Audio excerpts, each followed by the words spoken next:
for today's video, hindi muna tungkol sa motor ang content natin ngayon. Kasi medyo gumaganda na siya, unti-unti na nagiging pink. So habang naghahanap pa ako ng ibang gagawing pink dyan, kakain muna tayo ngayon. Dadayo tayo ng DRT. Let's go.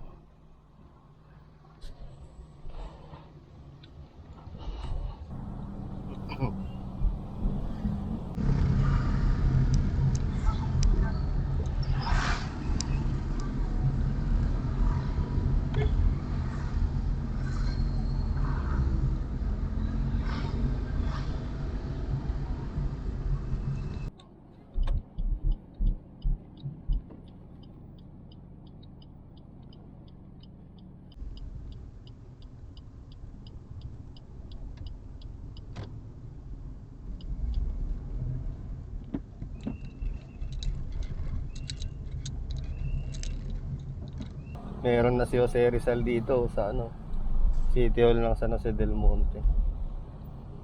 Ito ang tulay, buti bukas na to, dati doon lang, di ba? Medyo lumuwag na. 11:20 AM dito na tayo sa may Tigbe, Norsagaray. 11:20 AM dito na tayo sa may Tigbe, Norsagaray. Boundary ng SJP. Dito yung Adventure Resort yata. Yung may Eiffel Tower. Norzagaray Road, Quirino Highway. Yan, Ano pa kaliwa dito? Kaliwa tayo kasi kung nagtungko tayo dito tayo galing. Kaso ang tagal no, bilang oras na rin. Di pa ba napuntahan to? Hindi yung tricycle dito rin naman, di ba? Oo pala. Puro pala itong bayan.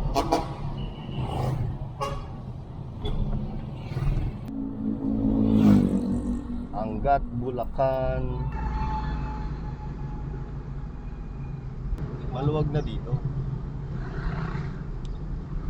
Huwag ka lang makakatsyempo ng gano'n mga truck na malalaki. Tapos loaded.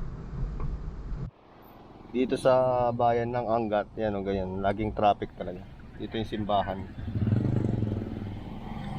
Walo, matsyempo mo, puro truck dito. Pag motor kasi gamit ko, nakakasingit-singit.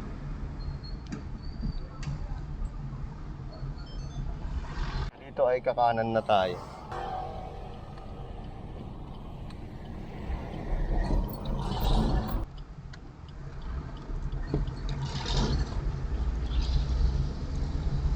Continue on Mbald Road for 16 kilometers.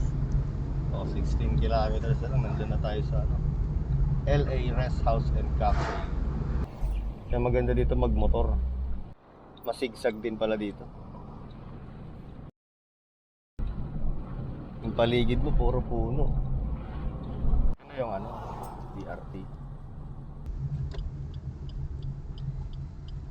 Ano siguro?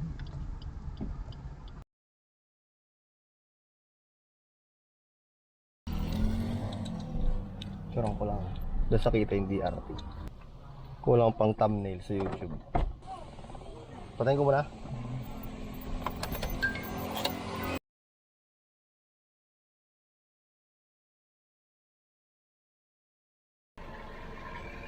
Nakapagpa-picture na tayo. Wala dito. Clear? Wala dito.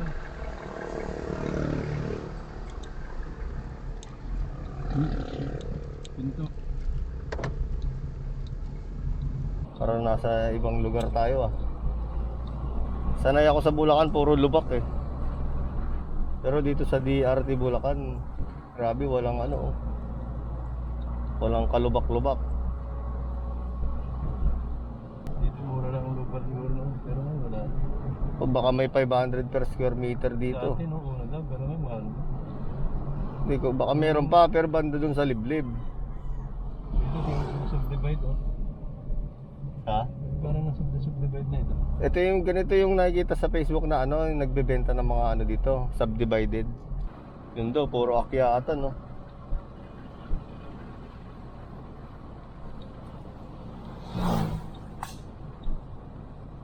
Wala nang signal. Tama pa kaya itong daan natin. May bulalo naman dun sa Muson eh. May mga nagtitindang bulalo. Pero iba pa rin yung ano, dadayo ka. Kaya sira yung kalsada eh. Kalsada.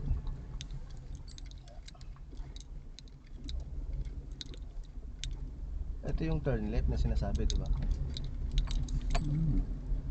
Ito. Grabe. In 400 meters, you will arrive at your destination.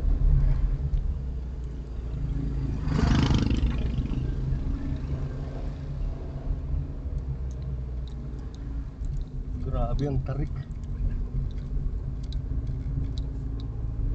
Ito ang mga pinaggagawa natin.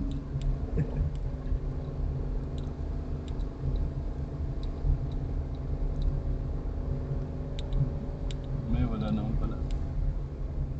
Di ba sasabi ang pin location ng Mount Brigino? Ganda, gilid talaga siya na. Ah, hindi. Mount Brigino, ano to? Pasyalan siguro. Pero yung kainan, nasaan dito? You have arrived. Baka dyan sa loob. Tingnan natin, parada. Ano, bangid na pala dito.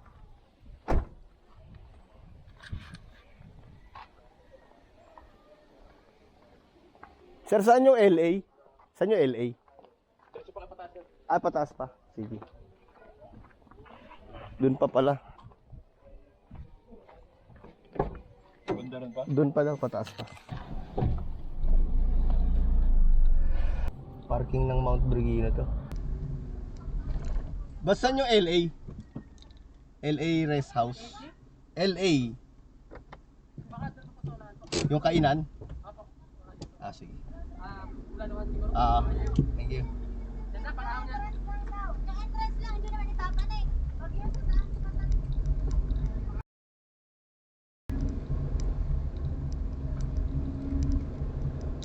Overlooking.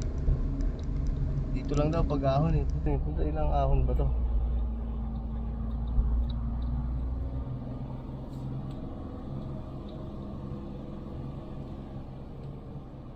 Ito yata. Ay, ito. Ito? Oo. Saan ba? Ay, yun. Looking.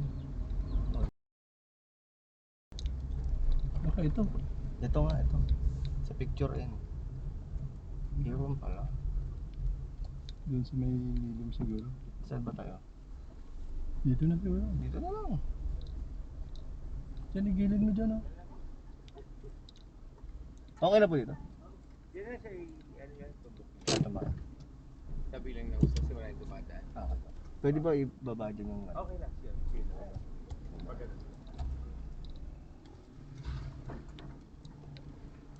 Yan, oh. So, nandito na kami ngayon sa LA Rest House and Cafe. So, makikita nyo, grabe, nakaka-relax, oh. Overlooking natin yung ano, San Miguel, Bulacan, San Ildefonso, Bulacan. Tapos pag diniretso mo pala yung may daan dito eh, pwede na siyang dumiretso ng Dingalan, Aurora. Pero yung daan, ito, sementado, hanggang dyan lang daw sa taas. Papuntang Dingalan, sobrang rough road daw yun. Ang makakadaan lang doon, mga pang motocross talaga. So ito yung kanilang menu. Bali, waiting na lang kami sa order namin. Bulalo. Ito ay pisngi. Pisngi. Ay, wala pala ng video. Sarap. Sige, sa akin ng video yung pag-isla. Ay, sige, para sa'yo.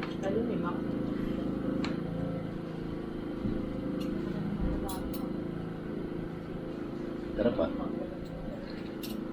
So dito ay nag-enjoy kaming kakwentuhan si Sir Leo. Siya yung mismong may-ari ng LA Rest House and Cafe. Napag-alaman din natin na matagal na pala siyang talent ng GMA7 tsaka ABS-CBN. Yan, makikita niyo siya, lumabas siya sa Ang Probinsyano, lalo na Sangre, yung kay Katniel, yung Pangako Sa'yo, at marami pang iba. Tapos mga kasama niya ngayon, mga vlogger din, sila Poli 2.0, sila Lebrong, sila Steph Curry ng Pinas. Siya nga pala yung nabansagan na Kobe ng Pilipinas. Kanin. Ikaw din. Sa pag-isa pa. Sige, isa lang po. Isa lang muna. Isa lang. Isa lang po. Multi si Dani.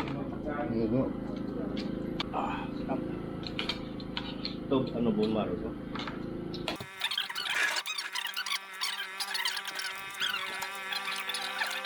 Ito actually sir, pag ito lamig namin. Dito malamig wala kasi nara. Kasi rin yung lamig dito. Kasi doon na medyo may init. Ito, ayan. Actually yan sir, titrim namin yan. Actually, ito, pag third floor na namin to, fourth floor, ang view natin, ayan, butas yung sir. Ganda view. Dito sir, picture na ito kakay dito sir. Ayan. I-grab nyo na lang. Ha? Sige, sir. Ayan, ano yan? Thank you, sir. Hindi naman parang 4 days pa lang yung page. Parang naka 1,000. 1,000 mahigit na eh. Sabi ko, ang bilis nila. Sige sir, thank you. Sige, sir. Salamat po. Sir. Thank you, sir. Ay, sir, kuha lang ako ng picture natin. Oo ba? Sige. Thank you, sir. Sir, salamat po. Sige po. Ingat kayo. Sige, sir. Thank you.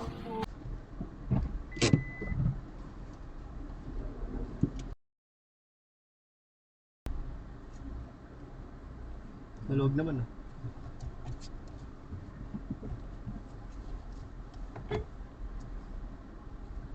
So kami ay pauwi na. Yung pala yung may-ari pala ng LA, si Sir Leo. Talent din pala siya. Talent siya ng GMA, ABS. Masarap yung kwentuhan habang kumakain. So next time babalik ulit tayo dito. Ganda, ang ganda ng view talaga.